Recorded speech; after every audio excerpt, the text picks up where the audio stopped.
Hello everyone, welcome to competition career point. आज हम लोग कविता क्या है निबंध से संबंधित महत्वपूर्ण प्रश्न देखने वाले हैं। यह जो निबंध है चिंतामणि भाग 1 में संकलित है और ये जो निबंध रामचंद्र शुक्ल द्वारा रचित है। ये भाग 1 है। इस भाग में हम लोग कुल 50 महत्वपूर्ण प्रश्न देखने वाले हैं। इसके बाद भाग 2 आएगा। भाग 2 में भी 50 प्लस महत्वपूर्ण प्रश्न देखने वाले हैं। तो ये बहुत इंपॉर्टेंट सेशन है और ये आपको ऑनलाइनर फॉर्म में रहेंगे ताकि आपको याद करने में सुविधा हो। 1 से 2 बार पढ़िएगा तो आपको सारे के सारे याद हो जाएंगे। अगर देखिए इसका अगर PDF आप लेना चाहते हैं तो आप कॉन्टैक्ट कीजिएगा 7004501486 पर।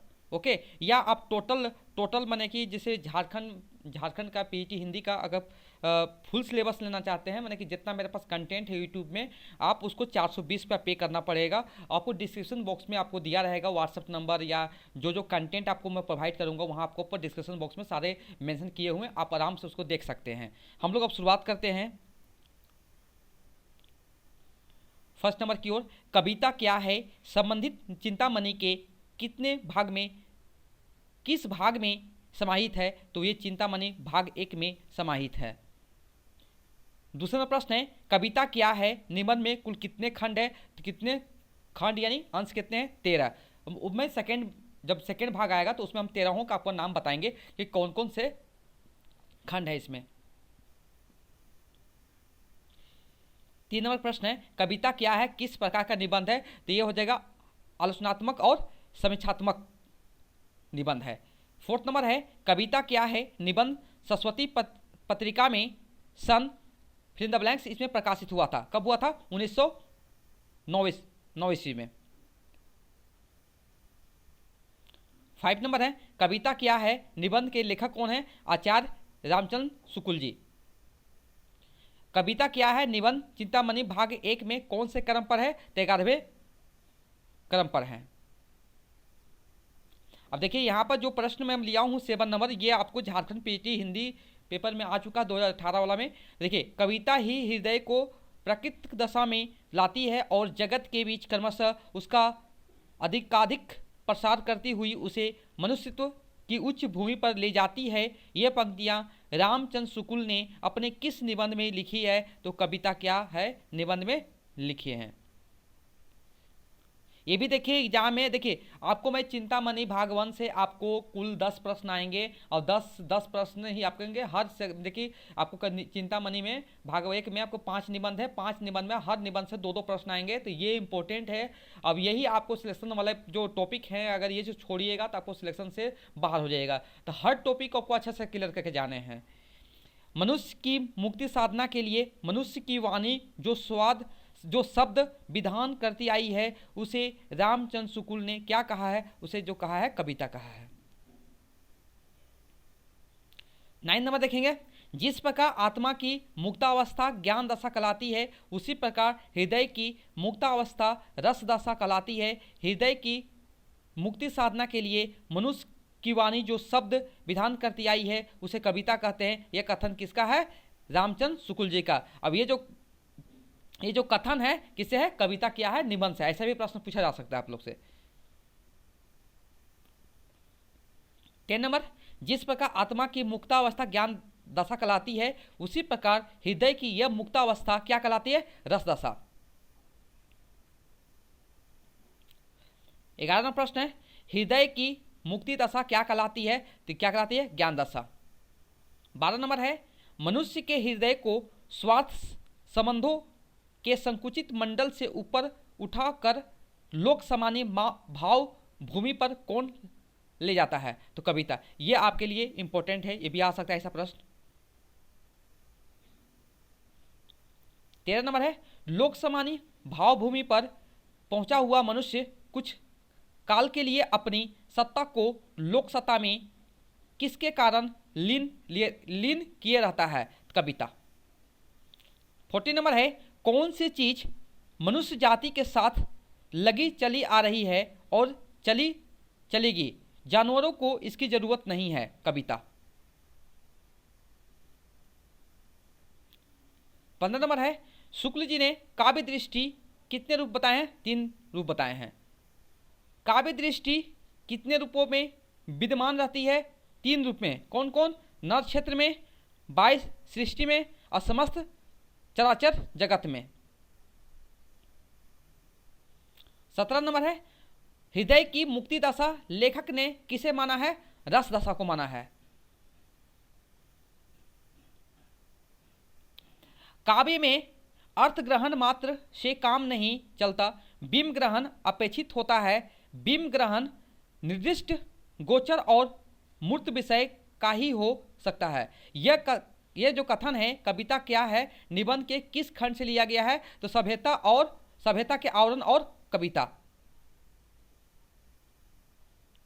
19 नंबर है, प्रारंभ में मनुष्य के भय का लक्ष्य क्या नहीं था? अपने धन और मान की रक्षा करना।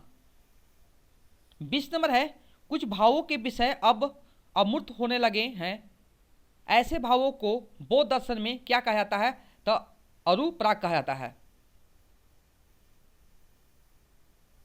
21 नंबर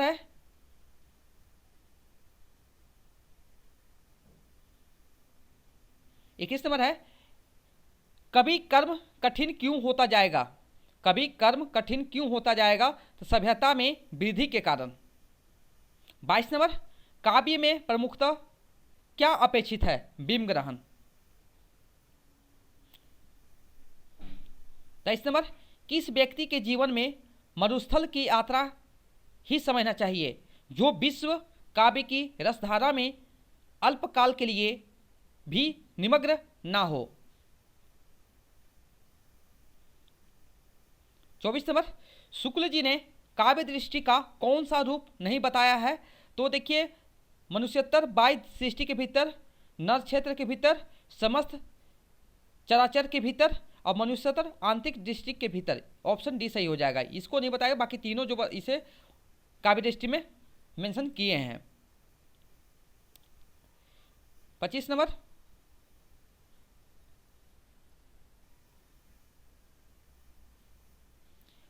काव्य दृष्टि किसके भीतर रहती है? तो देखिए, नर क्षेत्र के भीतर, मनुष्योत्तर बाह्य सृष्टि के भीतर, समस्त चराचर के भीतर, उपयुक्त सभी। इसका आंसर होगा ऑल हो जाएगा। ऑप्शन डी से हो जाएगा, उपयुक्त सभी। 26 नंबर, संसार में अधिकतर कविता किस क्षेत्र के भीतर हुई है? तो नर क्षेत्र के भीतर हुई है। 27 नंबर, संस्कृत के प्राचीन संबंध काव्य में मनुष्योत्तर बाह्य प्रकृति का वर्णन किस रूप में मिलता है? आलंबन रूप में। 28 नंबर जो है, कविता में किस वर्णन में आई हुई वस्तुओं का मन में ग्रहण कितने प्रकार से हो सकता है? 2 प्रकार के, बिंब और अर्थ ग्रहण। 29 नंबर है, जहां यानी कविता में प्रकृति का पूर्ण और संश्लिष्ट मिले, वहां कवि ने बाह्य प्रकृति को किस रूप में ग्रहण किया होता है? आलंबन रूप में। 30वां प्रश्न है, किस संस्कृत काव्य में मनुष्योत्तर बाह्य प्रकृति को प्रधानता मिलती है? मेघदूत।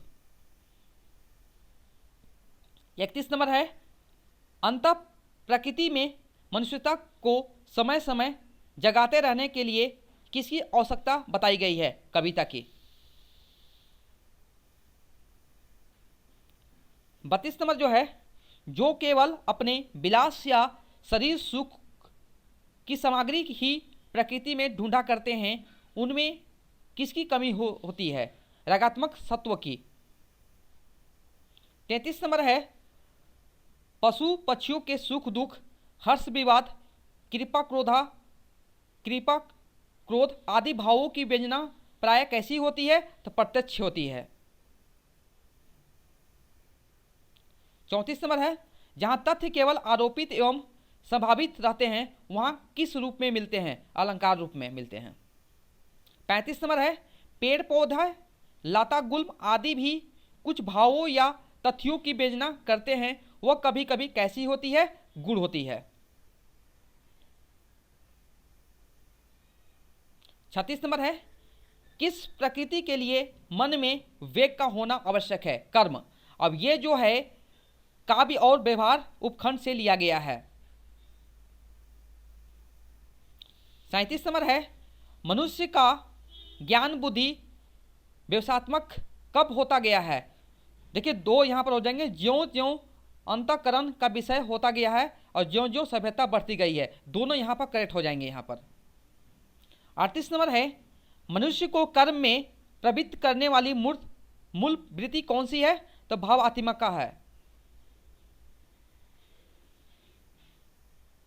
39 नंबर है, मनुष्य के हृदय को प्रकृति दशा में कौन ले जाता है, कविता। बहुत इंपॉर्टेंट है ये भी। 40 नंबर है, चाणक्य जिस समय अपनी नीति की सफलता के लिए किसी निष्ठुर व्यापार में प्रवृत्त दिखाई पड़ता है, उस समय वह दया करुणा आदि सब मनोविकारों या भावों से परे दिखाई पड़ता है। यह कथन निबंध के कौन से अंश से या कौन से खंड से लिया गया है, तो काव्य और व्यवहार। इसमें 13 खंड है, कविता क्या में, तो आपको कुल कितने 13 खंड है, ये भी प्रश्न बन सकता है एग्जाम में। 41 नंबर है, मनुष्य को मनुष्यत्व की उच्च भूमि पर कौन ले जाता है, तो कविता। 42 नंबर है, हृदय को प्रकृति दशा में कौन ले जाता है, कविता। 43 नंबर है, कविता क्या है, निबंध के अनुसार मनुष्यता की उच्च भूमि की प्राप्ति कब होती है, जब अनुभव के अभ्यास से हृदय का बंधन खुलता है।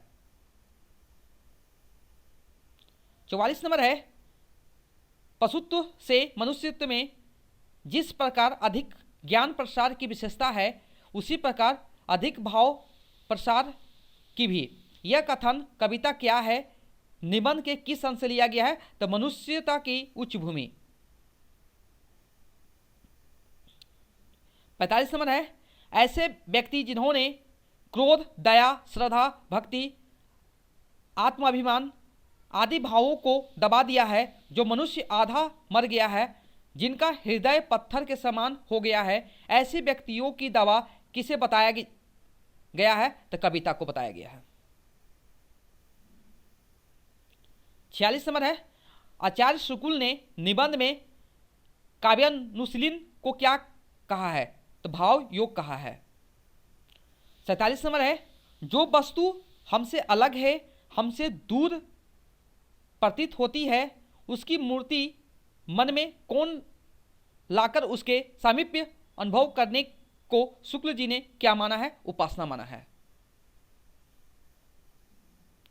48 नंबर है, जिस प्रकार भक्ति के लिए उपासना या ध्यान की आवश्यकता होती है, उसी प्रकार और भावों के परिवर्तन के लिए किसकी आवश्यकता होती है, भावना और कल्पना।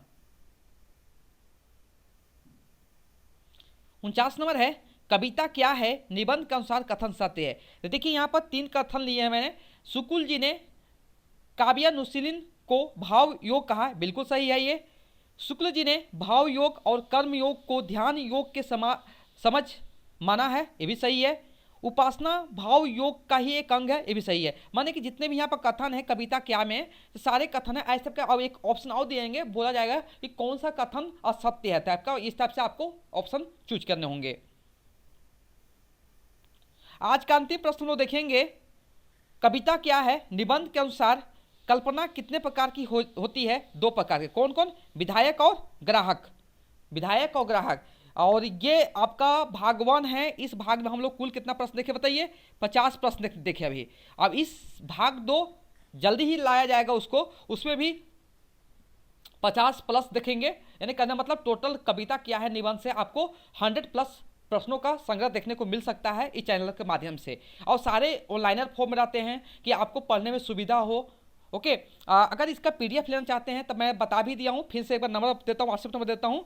व्हाट्सएप नंबर जरूर कांटेक्ट करिए, या डिस्क्रिप्शन बॉक्स में आपको वहाँ पर व्हाट्सएप नंबर का दिया हुआ नंबर दिया, वहाँ से कांटेक्ट कीजिए। और अगर एक जो कंटेंट है ना, इसको बनाने में बहुत मेहनत लगा है, तो आप लोग जरूर इसको लाइक कीजिए। Okay, thank you so much for watching my video.